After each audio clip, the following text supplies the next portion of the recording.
계모님, 무슨 일로 오셨어요? 내가 내 아들을 찾아오는데 무슨 이유라도 있어야 하니? 또 이렇게 누추한 곳이라 괜찮겠어요? 너랑 함께라면 어디든 상관없어.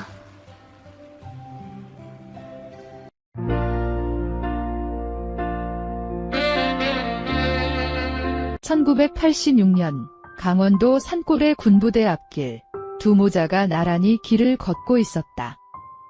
오늘이 6달 만에 보는 아들의 첫 면회였다. 피 한 방울 섞이지 않은 아들이지만 영숙은 바쁘다는 핑계로 군복무 중인 아들 면회를 한 번도 가지 못했다. 남들 다 면회 오는 논산훈련소 신병교육이 끝나고 수료 때에도 면회를 가지 못했다. 그리고 아들이 자대 배치를 받고 나서 처음으로 맞이하는 면회였다. 하지만 영숙은 그런 미안한 마음에 아들이랑 짧은 면회만 하고 돌아가기가 무척 서운하고 안타까웠다. 더욱이 부대 내에서 마땅하게 면회를 할 장소가 없었어 더욱 그랬다. 좀 더 아들이랑 단둘이만 있어주고 싶었던 것이다. 그런 영숙의 마음을 알았던지 다행히 중대장의 세심한 배려로 영화는 외박증을 받을 수 있었고, 그렇게 해서 영화는 의붓엄마인 새엄마와 함께 걷고 있는 것이었다. 한참을 그렇게 걷고 있던 영숙이 힘들었던지 입을 열었다. 무슨 부대가 이렇게 차도 안 다니는 곳에 있어? 다리 아프죠? 새엄마 여긴 원래 그래요? 민통선 지역이라서 민간인 출입이 맘대로 안 되는 곳이라서요. 난 그래도 군인들이라고 해도 사람 사는 데 있는 줄 알았지? 이런 줄은 몰랐어. 그래도 아까 올 땐 다행히 대대장님인가 하는 분의 차를 만나서 쉽게 왔는데 영하나. 그 군인은 높은 분이지? 아, 대대장님이요. 우리 부대에서는 제일로 높아요. 이럴 때 지나가는 차라도 있으면 얻어 탈 텐데. 새엄마 힘들죠? 조금만 더 가면 돼요.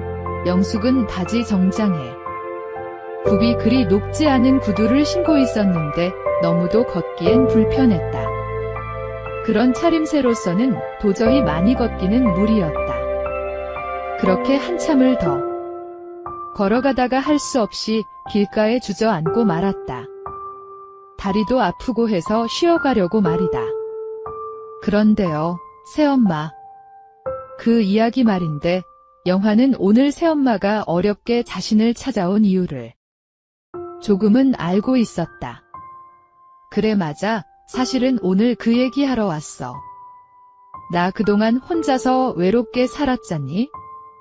그런데 너 김씨 아저씨 알지? 그분이 전부터 나를 많이 도와주고 했잖아. 네, 영화는 힘없이 대답했다. 그래서 말인데 그분이 글쎄 새엄마에게 다른 맘이 있었나 봐. 나를 좋아한다고 얘기하더라. 다 늙은 여자가 뭐가 좋은지. 에이, 새엄마가 뭐가 늙어요? 아직 이렇게 예쁘신데 난 새엄마가 세상에서 가장 이쁘고 좋아요. 아저씨가 반할 만도 해요. 영숙은 지금 42살의 나이인데도 아직 처음 보는 사람들은 나이를 30대 정도로 밖에 안 본다. 그만큼 영숙이 나이보다 젊고 예쁘게 보이기 때문이다. 영화는 새엄마를 남들이 그렇게 봐주는 게 너무 좋았다. 전부터 새엄마랑 같이 외출이라도 하면 남들이 부러운 시선으로 너무 젊어 보여요 하고 쳐다보는 것이 영환이도 너무 기분이 좋았다. 영숙은 30살의 나이로 재혼한 남편이 죽고 영환이만을 키우며 혼자 살고 있다. 그런데 김씨 아저씨라고 하는 사람이 옆집에 혼자 살고 있었다. 힘든 일을 한 번 도와준 적이 있었는데 그것을 인연으로 가끔 우리 집에 놀러 오곤 했다. 그런데 그가 영숙에게 다른 생각, 약간의 흑심을 품고 있었던 모양이었다. 빈말이라도 싫진 않네, 영환아. 그건 그렇고. 아저씨가 나랑 같이 살고 싶다고 해서 말인데 서로 외롭고 그러니까? 새엄마 생각은요? 나야 좋긴 한데 네가 있잖니. 난 너 하나 보고 살았는데 그래도 혼자 계속 지내기에는 좀. 솔직히 영화는 새엄마가 그 남자랑 같이 산다는 건 정말 싫었다. 하지만 계속 혼자 사시라는 것도 무리가 있다는 건 자기도 잘 알고 있었다. 전 괜찮아요. 새엄마가 좋으시다면 그렇게 하세요. 고맙구나, 영환아. 그때 저 멀리서 흙먼지를 일으키며 달려오는 군용 트럭이 보였다. 새엄마와 영환은 일어섰다. 그리고 영환은 차를 향해 손을 들었다. 영환은 군용 트럭의 선탑으로 타고 있던 장교에게 양해를 구해 사정을 설명하고 읍내까지만 태워달라고 했다. 그렇게 해서 두 사람은 조수석에 몸을 실었다. 군용차는 덜거덕거리며 읍내에 도착했고 두 사람을 내려놓고는 쏜살같이 사라졌다. 차에서 내리자 영환과 그녀는 차에서 내리자 서로의 얼굴을 바라보았다. 그들 앞으로 술집 아가씨와 외출 나온 군인으로 보이는 남녀가 서로 안고 지나가고 있었다. 작은 시골 동네라서인지 읍내라고 해봐야 마땅히 들어갈 곳이 없었다. 피곤한 다리를 쉬어갈 차라도 마실 곳도 보이지 않았다. 그래도 외박이나 외출 나온 군인들을 상대로 하는 술집은 많았다. 아마도 한 집 건너 술집인 듯 하였다. 영환아. 시골이라 그런지 여긴 아담하고 좋네. 너 더운데 맥주라도 한잔 할래? 아니요. 사실 영환은 아까부터 알 수 없는 갈증에 그러고 싶었지만 전에 새엄마랑 같이 맥주 한잔한 적이 없기에 어색했다. 영환은 속으로 생각했다. 차라리 애인과 함께라면 술도 먹고 그럴 텐데. 새엄마 다리 아프죠? 우리 조용한 여관이라도 들어갈까요? 그래, 나도. 실은 다리가 아파 죽겠다. 좀 쉬어야지. 이거야 원. 영환과 새엄마는 조금 더 걷다가 여관 앞에서 발길을 멈추었다. 영숙은 아무리 피가 안 섞인 아들이라고 해도 같이 여관 같은 곳을 들어가기가 조금 망설여졌다. 그런 영숙의 마음을 알았는지 영환이가 머뭇거리는 그녀의 손을 잡고 여관 안으로 들어갔다. 자, 여기 이 방이요. 주인 여자가 말하며 방을 가리켰다. 그 여자는 여관 주인답게 늘 하던 대로 손님 얼굴은 쳐다도 안 보고 무뚝뚝하게 대했다. 주인이 가버리고 나자 영환과 영숙은 문을 열고는 방으로 들어갔다. 영환아, 어서 씻어 하며 영숙이 욕실 문을 열어본다. 여관 욕실이 어떻게 생겼는지 궁금한 모양이다. 영숙은 여관에 들어와 보기는 처음이었다. 남편이 살아있을 때에도 한 번도 자기를 그런 곳에 데려가 주질 않았었다. 한 번쯤은 남편이랑 색다른 분위기라도 잡으려 가보고 싶었는데 그러하질 못했던 것이다. 그만큼 빠듯하게 먹고 살기에 바빴던 것이다. 새엄마도 씻어야지. 영환이 씻으러 들어가자 영숙은 여관을 나왔다. 그리고 인근의 슈퍼에 들어가 안주랑 맥주 몇 병을 사가지고 돌아왔다. 아들이 한잔하고 싶어하는 것 같아서였다. 아무래도 자기 때문에 술 먹자고 하지도 못하는 것 같아서 그래주고 싶었다. 영환은 손발과 머리 정도를 씻고는 밖으로 나왔다. 그런데 밖으로 나오니 그녀가 언제 사왔는지 맥주를 사가지고 와서 다소곳하게 앉아 자신이 나오길 기다리고 있었다. 영환은 수건으로 머리를 털어가며 말했다. 새엄마, 웬일이세요? 응, 너하고 맥주 한잔 하려고 잘했지? 안 그래도 생각이 났었는데. 자, 앉아. 내가 한 잔 줄게. 네, 고마워요. 하며 영환이 그녀 옆으로 앉으며 종이컵을 받아 들었다. 쪼로록. 새엄마의 가냘픈 두 손으로 따라주는 시원한 거품의 맥주가 컵벽을 타고 흘러내렸다. 빨갛게 칠한 매니큐어의 빛깔이 너무도 예쁘게 보였다.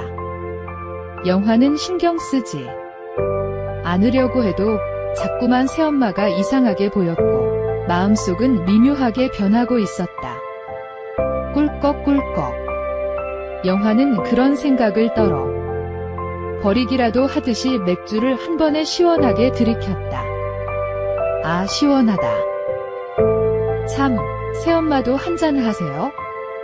그래, 영환아. 나도 그럼. 딱 한 잔만 할게. 영숙은 따라주는 맥주를 두 번에 나누어서 들이켰다. 흙먼지로 모간이 따가웠는데 시원한 맥주의 거품이 씻어 내려가면서 한결 개운해지는 느낌이었다. 영화는 새엄마가 먼 길 오느라 고생했다는 걸 알고는 말했다.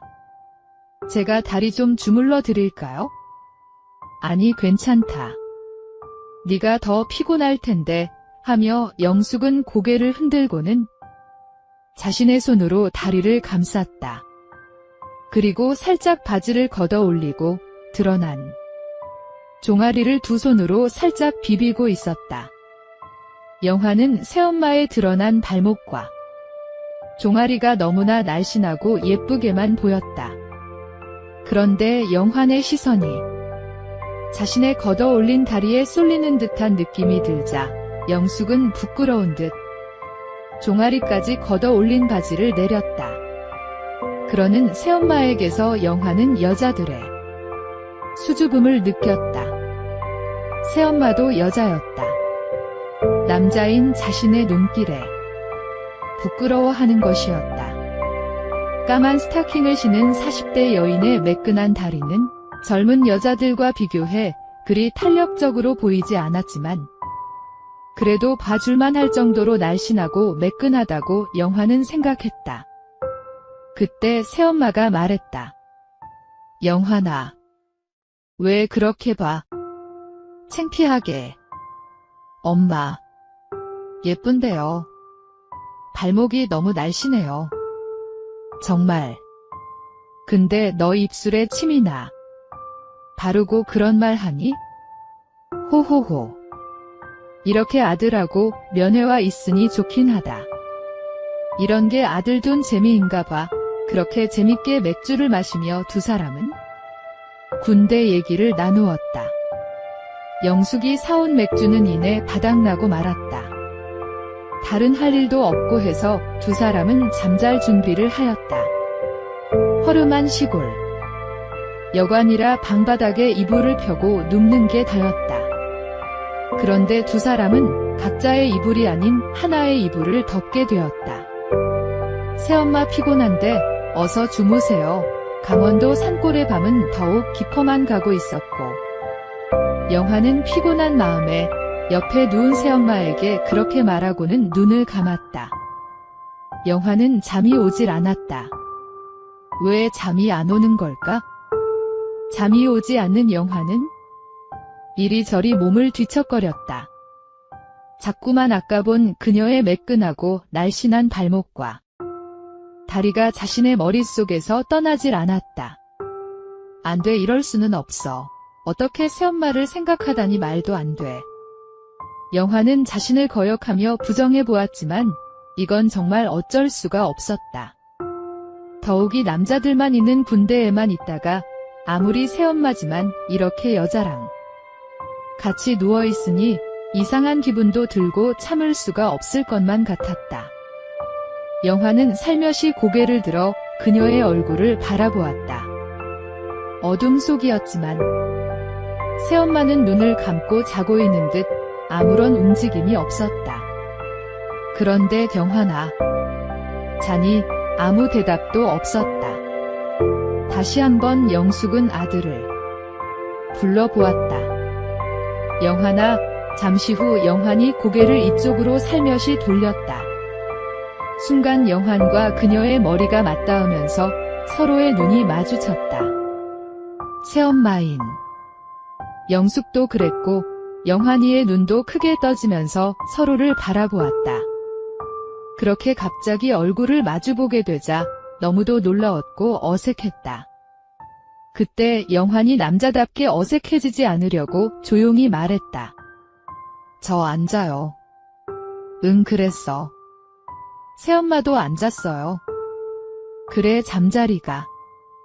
낯설어서 잠이 잘 안 와. 다시 잠시의 침묵이 흘렀다.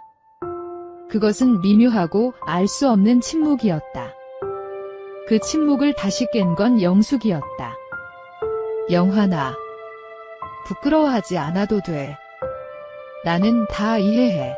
남자들은 다 하는 건데 뭐. 그게 나 때문이니? 영환은 솔직하기로 맘먹었다. 네, 조금은 그런 것 같아요. 영환은 너무나 부끄러웠다. 그런데 새엄마가 의외의 말을 하는 것이었다. 영환아, 그러면 내가 조금만 도와줄까? 하는 것이었다. 그렇게 말하는 영숙은 몹시도 떨고 있었다. 아무리 새엄마이지만 다 큰 아들에게, 아니 남자에게 그렇게 말한다는 게 너무나 부끄러웠다. 하지만 이제 서울로 돌아가면 자기는 한 남자랑 같이 행복하게 살 몸이다. 그러나 영환은 아직도 많이 남은 군 생활을 해야 되고 또 여자친구 하나 없이 견뎌내야 하는 게 너무나도 안 돼 보였다. 그 말을 들은 아들 영환은 도저히 믿기지가 않았다. 아무리 어떻게 그런 것까지 해줄 수가 있단 말인가? 그러지 마세요. 그러면 나 다시는 새엄마 얼굴 볼 수가 없을 것 같아요. 아니다. 네가 원하면 얼마든지 해줄 수가 있어. 그동안 너에게 너무도 인색했었다. 그 정도는 해줄 수가 있어. 영환은 그런 그녀가 너무도 고마웠다. 그래서 영환은 그녀에게 자신을 맡기기로 결심했다. 그리고 살짝 눈을 감았다. 영숙은 그런 영환이 한없이 귀엽게만 보였다. 그래서 살며시 영환이에게로 다가갔다. 그런 후 어느 정도 정신이 돌아오자 영환은 새엄마, 너무 고마워. 이제 좀 괜찮니? 네, 이제 편하게 잠들 수 있을 것 같아요. 아니, 내가 더 고맙구나. 내가 너를 도울 수 있어서. 그러자 영환은 조금씩 호흡이 진정되어 가더니 이내 잠에 빠져들고 있었다. 영숙은 잠든 영환을 바라보며 자신은 조금 아쉬운 느낌이 드는 건 어쩔 수가 없었다. 그것은 자기도 한 사람의 여자이기 때문이었다.